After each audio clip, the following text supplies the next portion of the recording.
औज़ुबिल्लाहि मिनश्शैतानिर्रजीम बिस्मिल्लाहिर्रहमानिर्रहीम अस्सलामु अलैकुम वरहमतुल्लाहि वबरकातुहू। मैं हूँ अब्दुल लतीफ़ गुरचानी, हमेशा की तरह इस दुआ के साथ कि अल्लाह ताला आप सब पर आसानियाँ फरमाए और आप सबको आसानियाँ तकसीम करने की तौफ़ीक अता फरमाए। आमीन सुम्मा आमीन। माह श्याम की आमद है।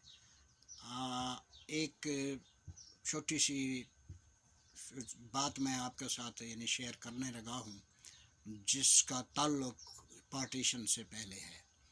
तो उस वक्त 1947 से पहले एक गांव है शेखुपुरा में, जो आज भी इसी नाम से है। उस गांव का नाम है पेंडू वरन। वहाँ पे अक्सरियत सिख मज़हब के लोगों की थी।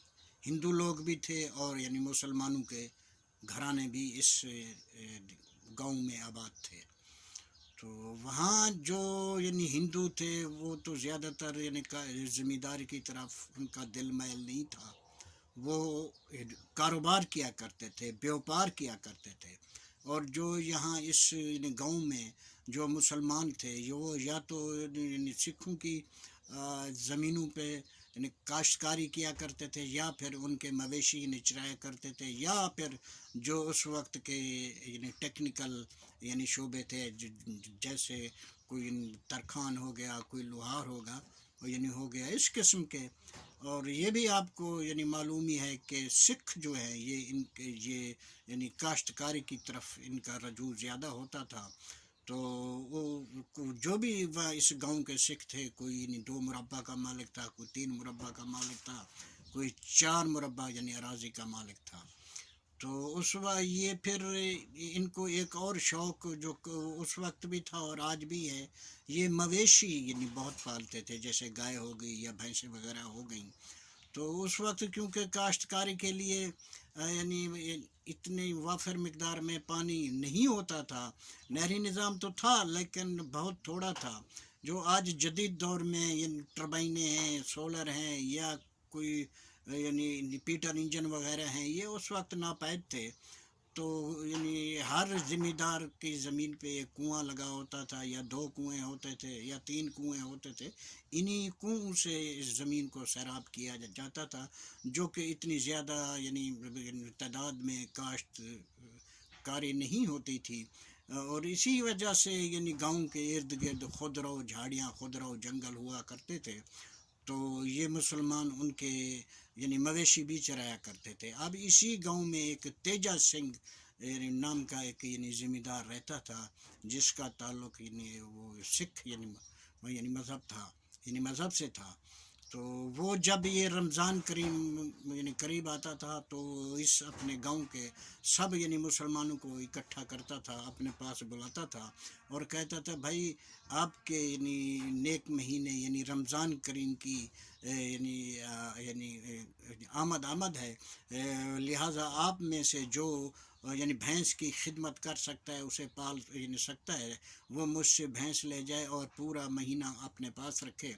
और जो भी मुसलमान अगर भैंस वगैरह की खिदमत नहीं कर सकता, वो रोज़ाना मेरे घर से दूध ले जाया करे, ताकि आपको और आपके ख़ानदान को रोज़ा रखने में आसानी हो। ये थे जी तेजा सिंह। और फिर अब आते हैं जी आजकल के जो आज का जो दौर है। इस दौर में दूध तो आपको रमज़ान करीम में मिलेगा, लेकिन आज अगर 120 है तो रमज़ान करीम में 130 या 140 में मिलेगा।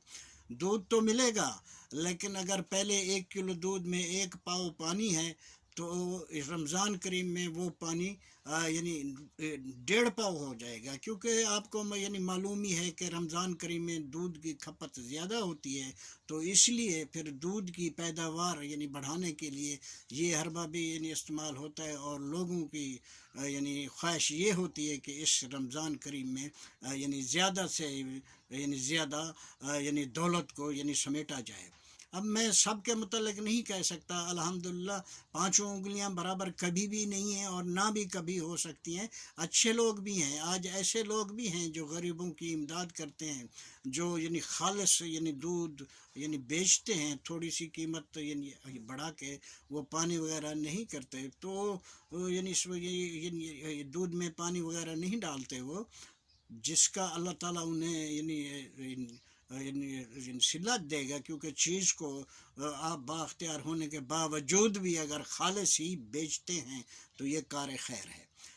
اب جب رمضان کریم کا مہینہ ہوتا ہے تو جو بھی حکومت ہوتی ہے وہ پھر کنٹرول ریٹ پہ کچھ شاپس یعنی کھولتی ہیں، وہ جو عام لوگوں کے لیے ہوتی ہیں، جو غریب طبقہ کے لیے ہوتی ہیں، جو سفید پوشی لوگوں کے لیے ہوتی ہیں۔ لیکن وقت نے یہ دیکھا کہ یعنی اس سے جو حقدار ہے، جو غریب یعنی طبقہ ہے، وہ کم مستفید ہوتا ہے، مستفید کوئی اور ہوتے ہیں، یہ چیزیں کہیں اور چلی جاتی ہیں۔